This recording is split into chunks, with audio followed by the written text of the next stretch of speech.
Halo, aku Putri Sandri. Mari kita bahas terkait dengan semua produk yang ada di sekeliling Sandri ini. Salah satunya untuk penanganan, ya benar, jerawat. Dan ini pemakaiannya berbeda-beda ya, terkait dengan jenis jerawatnya dan terapi-terapinya seperti apa. Dan akan kita bahas satu per satu.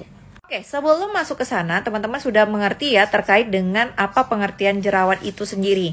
Dan ini akan saya jelaskan terkait dengan masing-masing perbedaan dari beberapa jerawat-jerawat yang dialami oleh teman-teman semuanya. Ini Sandi ambil dari berdasarkan jurnal, oke? Dan ini kalian bisa baca terkait dengan gambar 1, ini jerawatnya, jerawat tingkat 1 ringan, menunjukkan komedo dengan sedikit papula dan pastula inflamasi. Jadi dia tuh ada bengkak tapi nggak terlalu banyak dan terkategori ini ringan, masih ringan untuk jerawatnya. Untuk gambar kedua, ini jerawatnya kategori sudah masuk sedang. Jadi teman-teman bisa baca aja dulu terkait dengan hal ini atau di pause aja. Oke, yang di bawah parah dan ini kategorinya parah. Ada grade 3 sama grade 4-nya. Kalian bisa lihat sendiri nanti ya. Di pause aja.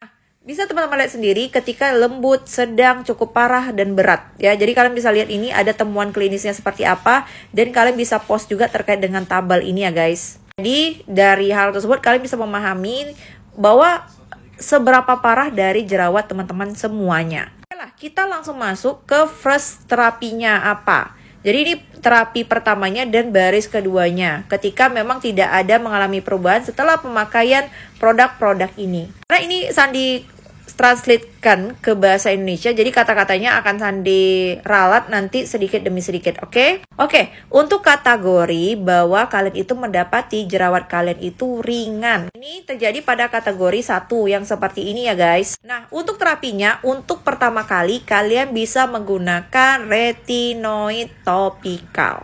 Dan pencucinya tuh, facial washnya, pencucinya mengandung asam salisiat, retinoid topikal atau alternatif lainnya. Kalian bisa baca nanti terkait dengan bahan-bahannya. Ini salah satu yang paling aman yang bisa kalian gunakan kalau ada komedo di sana. Terus ada nih papula dan pustular. Jadi kalian bisa pakai retinoid topikal ya, dan juga pakai antimikroba topikal.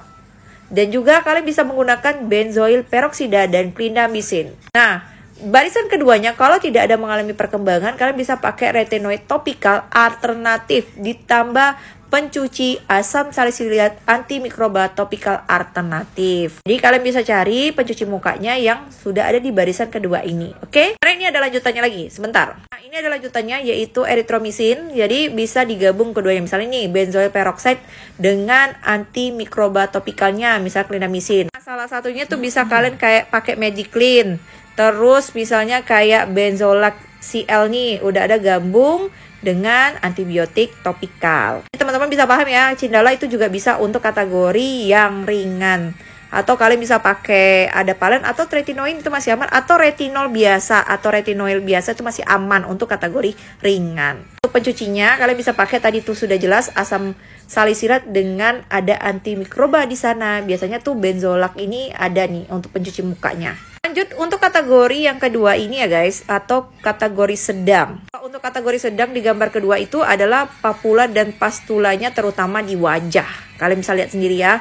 Terapinya kalian bisa menggunakan antibiotik oral. Nah, kalian itu biasanya dapat tuh Doxihat atau kalian dapat clindamycin dalam bentuk minuman. Nah, ini kategorinya kalian sudah termasuk jerawat yang sedang. Dan untuk alternatifnya kalian bisa memakai antibiotik oral ya, alternatifnya seperti itu. Terus bisa retinoid topikal alternatifnya atau benzoil peroksida. Teman bisa lihat sendiri terkait dengan penanganan udah kategori sedang ya.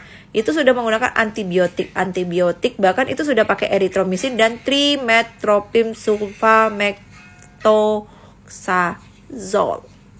Ini lanjutannya dia sudah memakai masalah benzoil peroksida atau retinoid topikal. Dia ada dua alternatif, bisa pakai oral ataupun kalian bisa pakai retinoid topikal plus benzoil peroksida. Dan dari gambar yang ini buat teman-teman bisa menggunakan azelaic acid, terus retinoin masih, Benzolac masih aman dengan kombinasi dengan antibiotik juga. Data tadi masih bisa untuk kategori yang sedang aman. Kalau kalian menggunakan ini untuk kategori yang sedang, ringan sampai sedang nih masih aman kalian gunakan. Plus tambah dengan penggunaan antibiotik secara oral. Ini untuk teman-teman semuanya terkait dengan yang kategori cukup parah dan juga parah. Itu untuk terapinya sudah memakai, untuk selanjutnya ini sudah memakai isotretinoin oral atau pakai Recuten atau beberapa derivat vitamin A yang dosis tinggi. Dan dibarengi juga alternatifnya dengan antibiotik dosis tinggi atau memakai retinoid topikal yang sudah gentle.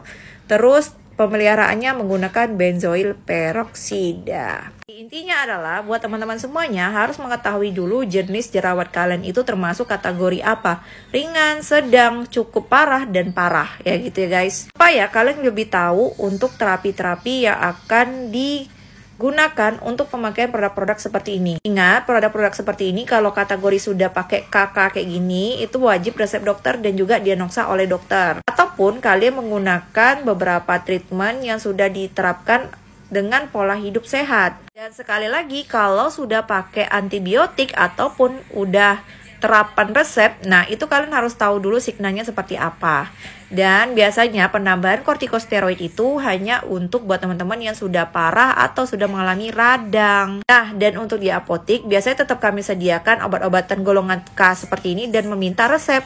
Sedangkan golongan yang biru masih bisa kami kasih kayak benzoyl peroxide ini tanpa resep dokter, dan apoteker akan bisa menjelaskan terkait dengan produk tersebut dan tata cara pemakaiannya seperti apa. Apalagi buat teman-teman yang sudah dikombinasi obat-obatan topikal ini dengan obat-obatan minum, baik itu antibiotik ataupun derivat vitamin A kayak isotretinoin ataupun Recuten. Nah, itu buat teman-teman harus benar-benar dilihat lagi kayak mana kondisi kulitnya, apa terjadi efek samping. Nah, biasanya kan dikaitkan dengan yang namanya alergi atau tidak cocok terkait dengan obat topikal ataupun obat minumnya. Jadi kalau ada masalah alergi atau kalian bilang aku merasa berbeda pemakaian obat, terus kasih tahu dokternya atau nanti apotekernya bisa membantu untuk menjelaskan ke dokternya kalau kalian memang punya masalah alergi. Oke, segitu aja dari Sandi. Terima kasih buat teman-teman semuanya. Semoga kalian bisa paham terkait dengan pemakaian produk ini. Jangan sembarang-sembarang aja pakai produknya. Sudah jelas sekali Sandi bikin terapinya buat teman-teman semuanya. Semoga bisa membantu buat teman-teman yang punya masalah jerawat. Terima kasih. Salam apotek Sandi. Ada yang ingin ditanyakan boleh di kolom komentar. Ada yang ingin dibahas boleh di kolom komentar. Ada yang ingin kalian diskusikan boleh di kolom komentar. Atau tag Sandi terkait dengan postingan farmasi dan juga pangan olahan boleh di kolom komentarnya dia. Terima kasih. Salam apotek Sandi.